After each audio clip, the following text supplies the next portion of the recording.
whole town is desolate. All the cars have their left rear wheel painted as black as the morning reef, and there's a persistent wail all night along the North Shore. Oh, how gorgeous. Well, let's go back home tomorrow. Oh, well, Nikki, you want to see the baby? I'd like to. She's asleep right now. She's already 3 years old. Have you never met her? Never. Well, you ought to. She's a beautiful... What do you do, Nick? I'm a bond man. Who with? You'll hear about him if you stay in the East. Oh, I'll stay in these, don't you worry. I'd be a goddamn fool to live anywhere else. Absolutely. You live in West Egg. I know somebody there. I don't know a single person. You must know Gatsby. Gatsby? What Gatsby? Well, in 2 weeks it's going to be the longest day of the year. Do you always look for the longest day of the year and then miss it? Because I always look for the longest day of the year and then I miss it.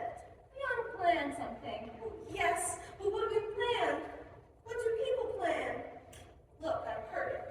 You did it, Tom. I know you didn't mean to, but you did do it. See, that's what I get for marrying a brute of a man. A great, big, hulky... I hate that word hulking. Even in kidding. Hulky.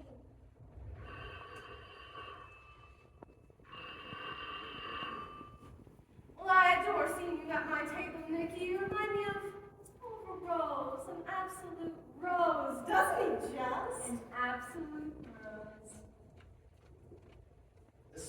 This Mr. Gatsby you speak of, he's actually my neighbor. Don't talk. I want to hear what's happening.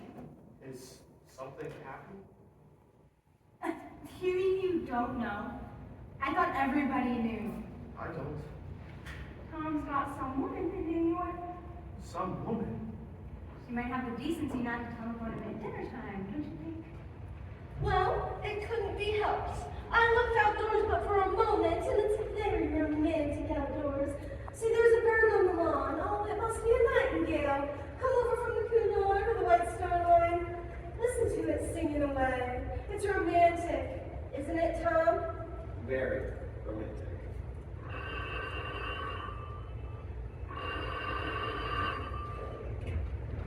We don't know each other very well, Nikki, even if we are cousins. You didn't come to my wedding. I wasn't back yet from the war. Well, that's true. Well, I had a terrible time with it, Nikki, and I'm pretty cynical about everything. Look, let me tell you what I said when she was born. Would you like to hear? Very much so. It'll show you how I've gotten to feel about things. Well, she was less than an hour old, and Tom was God knows where. And I woke up out of the ether with an utterly abandoned feeling. And so I asked the nurse if it was a boy or a girl. And as you know, she said it was a girl. And so I turned my head away and I just wept. All right, I said, I'm glad it's a girl. And I hope she'll be a fool. See, that's the best thing a girl can be in this world is a beautiful little fool. See, I think everything is terrible anyhow. Everybody thinks so. The most advanced people. See, I've been everywhere and seen everything and done everything. I'm sophisticated. God, I'm sophisticated. 10 o'clock. Time for this good girl to go to bed. Jordan's playing in the tournament tomorrow over at Westchester. Oh, you're Jordan Baker, Nicole. Good night. Wake me up at 8 won't you? If you'll get up. I will. Good night, Mr. Caraway. See you and Mama. Of course you will. Oh, in fact, I think I'm going to arrange a marriage.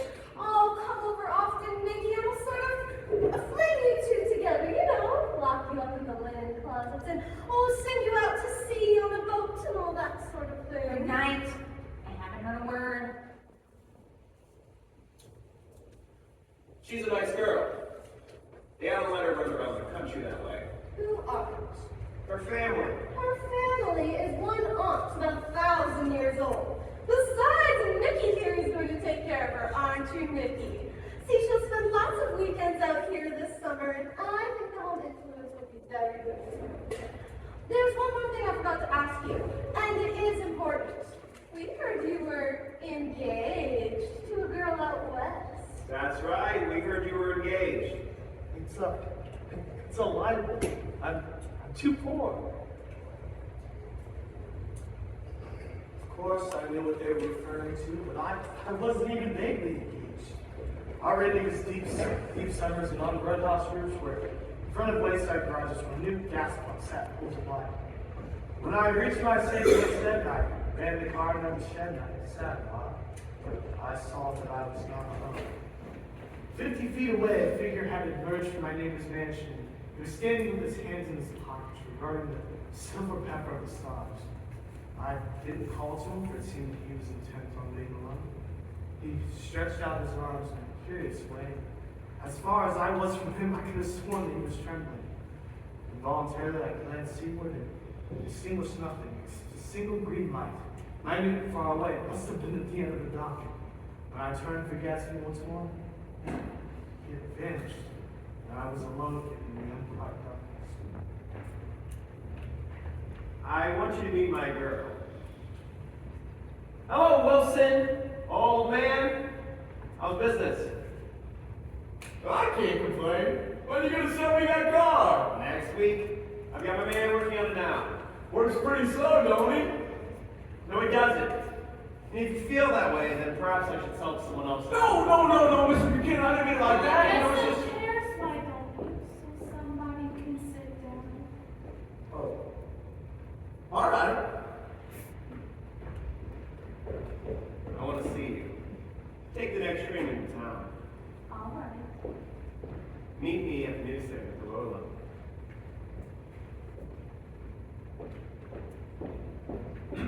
Terrible place, isn't it?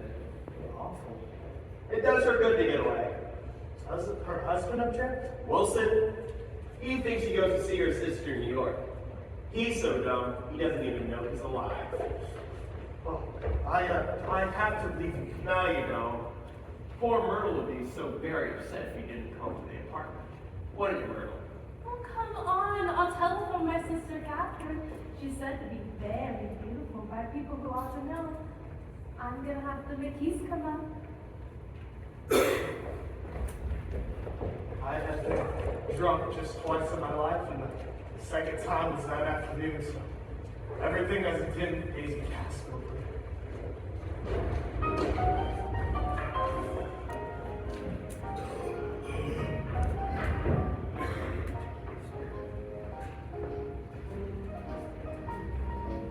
I love your dress. I think it's adorable. It's just a crazy thing. I just throw it on sometimes and I don't care what I look like. Well, it looks wonderful on you, if you know what I mean. If you could pose for Chester, I think you could make something of it. I should change the light. I'd like to bring out the modeling of the features. I wouldn't think of changing the light. I think it's this. You McKees have something to drink. Go get some more ice and mineral water, Myrtle, before people fall asleep. I've done some nice things on Long Island. Two of them we framed downstairs.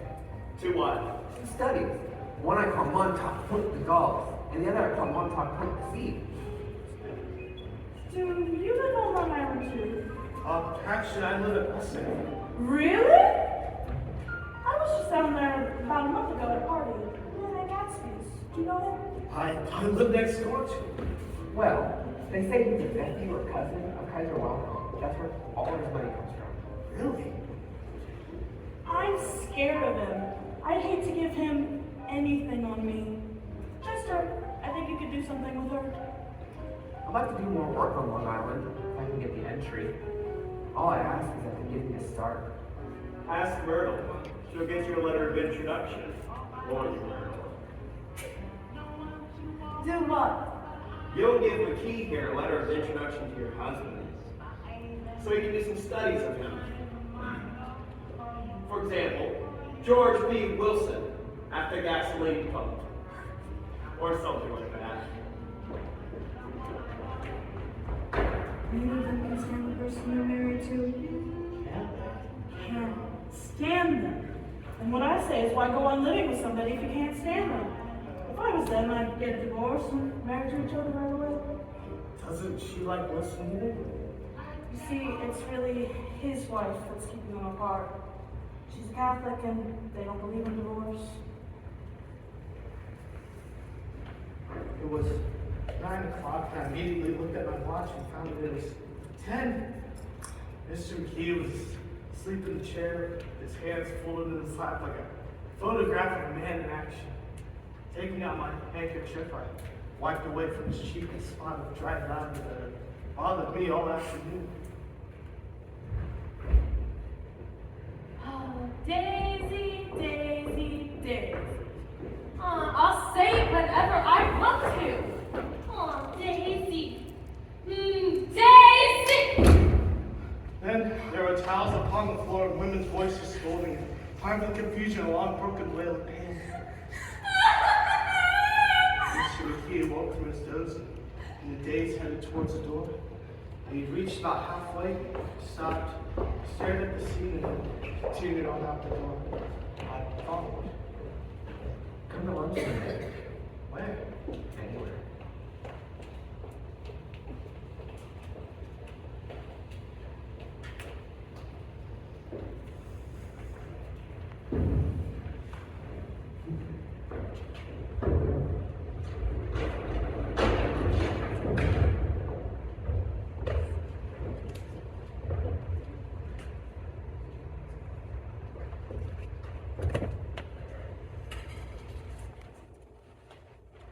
Oddly, I began to like New York. There was music at my neighbor's house, and in his blue gardens, girls and boys came and went like moths among the whisperings and the champagne and the stars. I believe that on the first night of Gatsby's party, I'd been one of the few people who'd actually been invited. People weren't invited to Gatsby's, you see, they went there. They came in their automobiles, which was out to Long Island, and suddenly they ended up at Gatsby's door.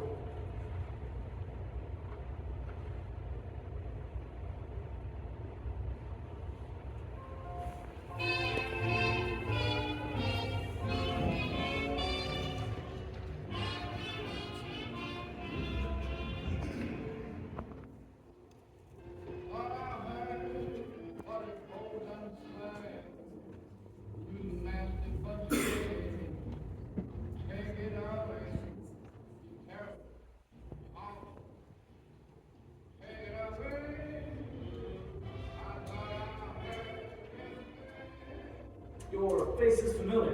Which one in the 3rd Division during the war? Hi, yes, how did you?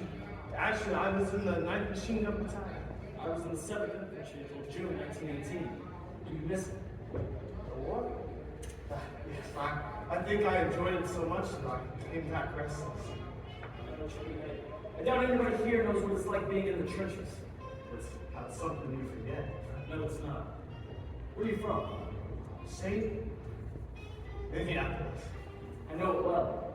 Look, I just got one of those new hydroplanes and I thought I'd give it a try out. Carried the Whitfield School. It's about a short on the sound. What time? Any time to suit you best. That would be great. I'm Nick, by the way. Nick Taylor. Mr. Carraway! Hello, Miss Baker. I thought I might find you here. I remember you live next door. Having fun. It's an unusual party for me. I've been here for hours and I still haven't even seen the host. I live over there, and this Mr. Gatsby sent over his chauffeur this morning with an invitation. I'm Gatsby. What? Oh my God! I'm sorry. I beg your pardon. I thought you knew old sport. I'm afraid I haven't been a very good host. Excuse me, sir. You have a call from Detroit.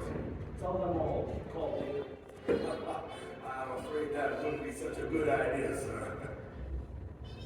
Whatever you want, old sport, just ask for it. You'll excuse me all. Rejoin both of you ladies. I feel like such an idiot. I always imagined Gatsby as this extravagant, old, and middle-aged. Who is he anyhow? Do you know? He's just a man named Gatsby. I mean, where is he from? What does he do? I haven't the faintest idea. People just don't up and buy a place in Long Island. Well, Gatsby did. He must have some sort of past. It's just what everyone keeps talking about. Well, he once told me that he was an Oxford man. However, I don't believe it. What's that? I don't know. I just don't think he went there. I've heard the wildest rumors. Said he killed a man. Yes.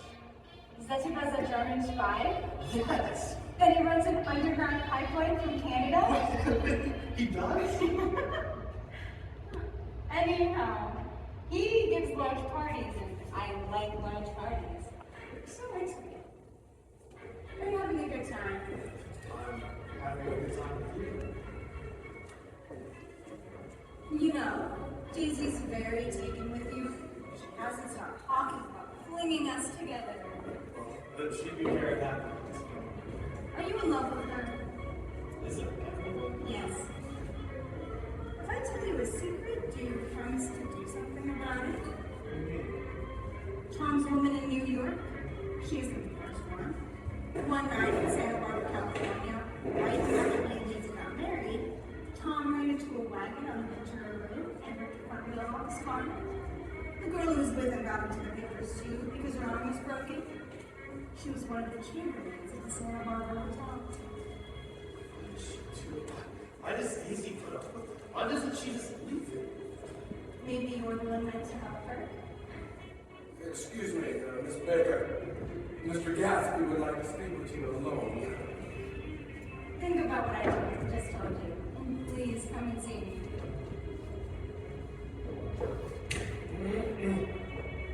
Oh yeah, Gatsby. Gatsby's a mighty fine fellow now, isn't he? He's handsome to look at.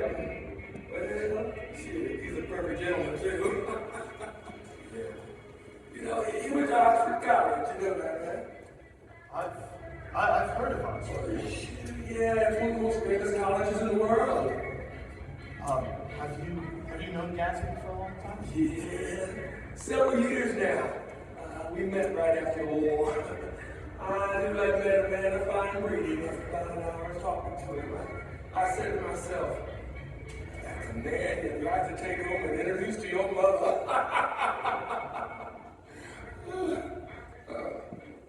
I see you looking at my cuff buttons. Yes, they look like ivory. They're the finest specimen of human molars. Well, that's an interesting thing. Oh, well, I'll excuse myself from you two young gentlemen. You're being very polite, but you two, I come from a different generation, so talk about your sports and your girls and, well, as for me, I don't want to pose myself any longer. I hope I didn't offend him. We were just talking about his cuff buttons. He's quite the character around New York. Denizen of Broadway. Who is he anyhow? An actor? No. Dennis? Meyer Wilshire. No old sport, he's a gambler. He's the man who fixed the 1919 World Series. He fixed the World Series? Why did he do that? He saw an opportunity. Why isn't he in jail? They can't get him. He's a smart man, and smart men are hard to catch. Remember, we're going up in the hydroplane tomorrow at 9 o'clock. I'm so sorry that I didn't recognize you. Don't mention it again. Don't give it another thought, it's for 9 o'clock. Good night. Good night, old sport.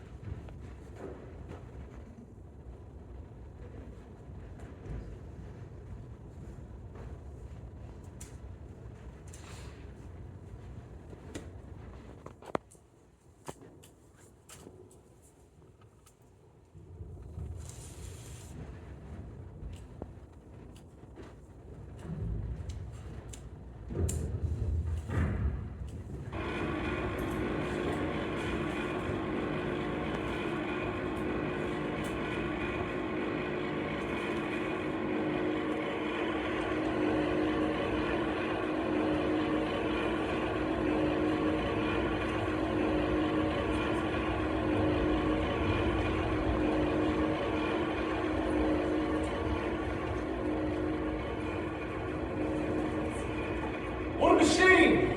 It's fantastic. Thrilling old sport. Thrilling. Look here, I thought we'd go to New York and get some lunch. Anything, I'm all yours today. Look here, old sport, what's your opinion of me? What? What's your opinion of me? Oh, we just met. Be Frankel's sport. Well, honestly, I've heard a ton of rumors.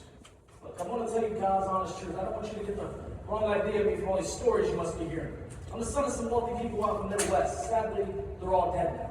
I was brought up in America, but educated in Oxford because all of my ancestors have been educated there for many years. You see, it was a family tradition. What part of the Middle West? San Francisco. My family all died, and I came into a good deal of money. After that, I lived like a younger job in all the capitals of Europe. Paris, Venice, Rome, collecting jewels, cheaply rubies, hunting big game, painting a little things for myself, really. Trying to forget something sad that happened to me a long time ago. Then came the World Sport. It was a great relief, and I tried very hard to die, but I seemed to bear a chance of life. I accepted a commission as the first lieutenant when it all began. In the Argonne Forest, you were there. St. Miguel's Theater. This was near Sully. I took 2 machine gun detachments so far forward that there was a half-mile gap on either side of us where the infantry couldn't advance. We spent 2 days and 2 nights, 130 men and 16 Lewis guns. And when the infantry came up at last, they found the insignia of 3 German divisions among the pile of dead. I was promoted to be a major, and every allied government gave me decoration. Even Montenegro. Little Montenegro down by the Adriatic Sea. See what it says. Order D, D'Angelo Montenegro, Nicholas Rex. Turn it over. Ancient J. Jackson, how extraordinary. Here's another thing I always carry. It's a souvenir of my Oxford days. It was taken in Trinity Quad. That man on the left is now the Earl of Doncaster. Then it's all true. Of course. No, I didn't mean it like that. It's quite all right. Why are you telling me this? I'm going to make a very big request of you today. I thought you ought to know something about me. I didn't want you to think that I was just some nobody. You planned all this? Anyway, I trust you. You see, I find myself among strangers because I drift here and there trying to forget the sad thing that happened to me. You'll hear all about it this afternoon. At lunch? Yes, but not with me. You'll be having lunch with Miss Baker.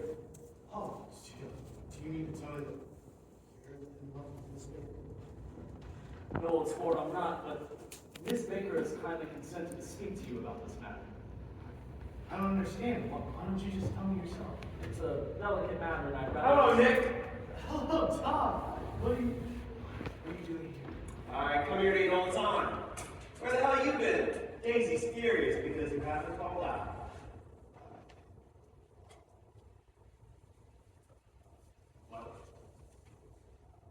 Mr. Gatsby, this is Mr. Gatsby. Mr. Gatsby, Mr. Buchanan. Sir, how did you happen this far of town to eat? I was having lunch with Mr. Gatsby and Miss Baker. Ah, you behave yourself with her. Listen, we're gonna be up at the apartment later. Have a couple of drinks. You should join us. Now, if you'll excuse me, I have some friends waiting. It was nice meeting you, sir. He's married to my cousin Daisy. Actually, they live across the town from you. Yes. Look, I hope I haven't made you angry with this business about Miss Baker. Oh, it's quite all right. I just don't really like the mysteries. I assure you it's nothing underhand. You don't make much money, do you? No. Not yet. I thought that you didn't. If you pardon I happen to carry a little business on the side of sort of a sideline, you see. I thought if you didn't make very much. Hello, boys. Miss Baker. Hello. Nick, Jay, did I interrupt something? No, please. Please come sit down. Thank you, Miss Baker. Thank you both. Enjoy your lunch. Is he always like this? He knows what he wants. Well, it's great to see you again, even under mysterious circumstances. Not that mysterious. Not really. So, what's going on? You know Daisy and I grew up together? She told me. Daisy Faye, the most popular girl in Louisville. She dressed in all white, had a little white roadster, and all day long the telephone would ring in our house. And excited young officers from Camp Taylor demanded the privilege of monopolizing her nights. Well, one night I'm walking past her house, this was 1917, and I saw her dancing on the porch with a lieutenant that I'd never seen before. It were so engrossed in each other that they never even saw me. And he was looking at her in ways that every young girl wants to be looked at. Well, I found the entire incident so romantic that I haven't forgotten it since. His name was Great Gatsby. Gatsby? Lieutenant Gatsby. And I didn't see him again for over 4 years. Even after attending one of his parties, I didn't realize it was the same man until the other night. After that, they became inseparable, promises were made, and then he left for the war. She became different after that. Distraught, withdrawn. I don't know what happened. Something to do with her family.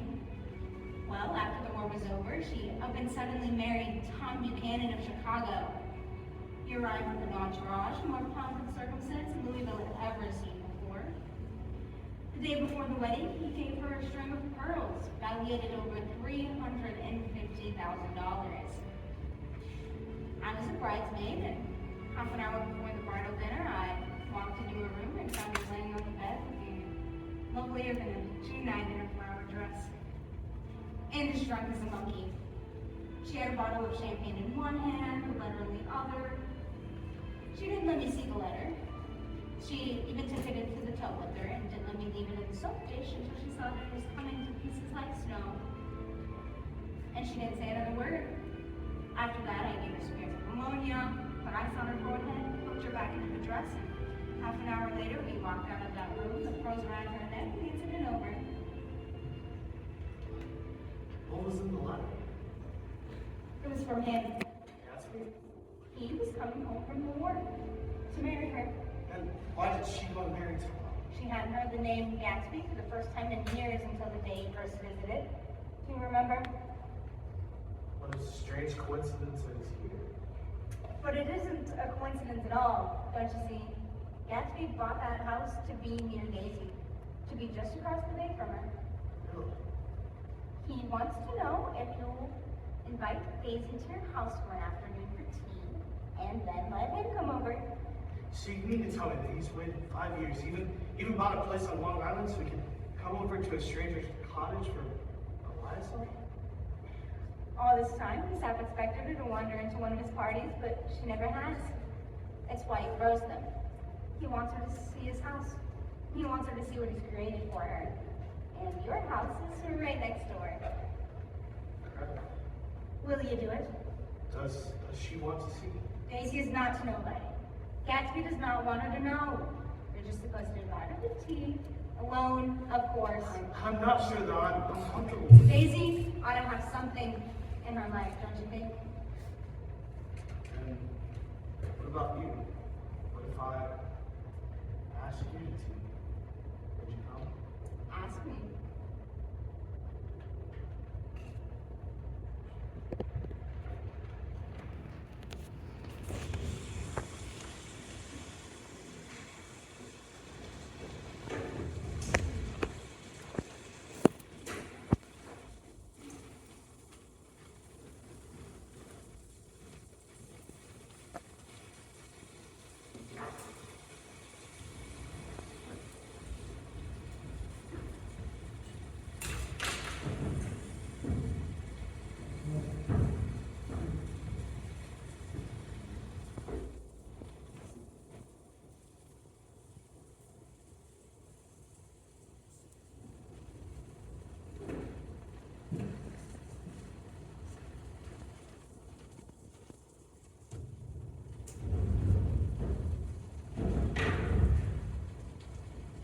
Have you everything you need in the shape of tea?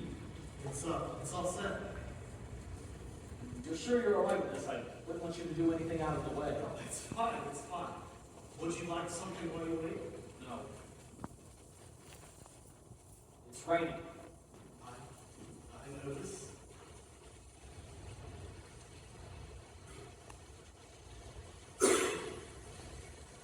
I'm leaving. What? Nobody's coming to tea. I can't wait on it. Don't be silly. It's just 2 minutes to 4. You don't understand what sport I...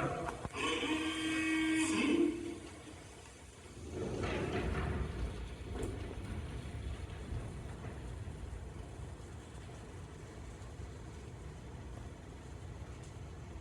Is this absolutely where you live, my dearest one.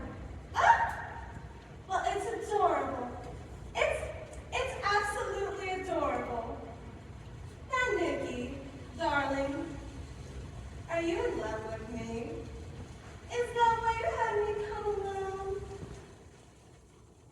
Yeah. Daisy. I'm glad to see you. Come in. We've met before. Well, we haven't met in many years. 5 years next November. Jordan tells me you've been naughty with her, Nikki. Oh, have fun. See, I'm the perfect matchmaker. Although I'm terribly angry with her. See, she left my car outside with the top down in the rain, and now it's ruined. It's absolutely ruined. And at first she lied about it. So you be careful, Nikki. See, she's incurably dishonest. Well, if you'll excuse me, Where are you going? I just thought that we should have some tea and cake. I'll help you. Oh God, what is the matter? This was a terrible, terrible mistake. Just calm down. You're just embarrassed, that's all. Daisy's embarrassed too. She is, just as much as you are. Does my suit look alright? It looks nice. What do I do? What do I say? You're acting like a little boy. Not only that, you're being rude. Daisy's in there all alone. Go on.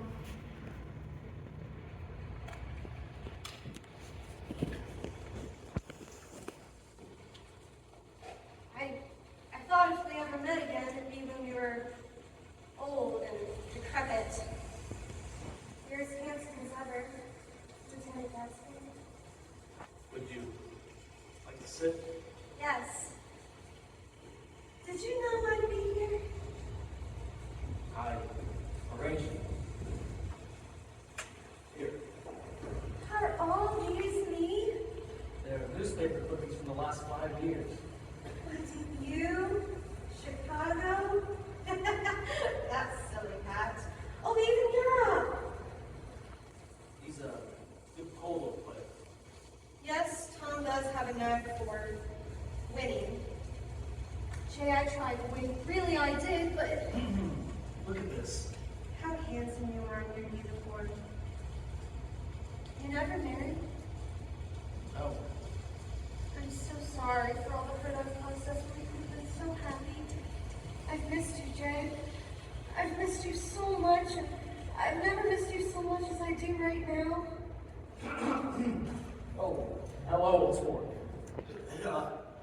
It's stopped raining. Has it? Look at that, Daisy. It's stopped raining. I'm glad, Jay. I'd like for you and Daisy to come over to my house. I'd like to show her around. Are you sure you want me to go?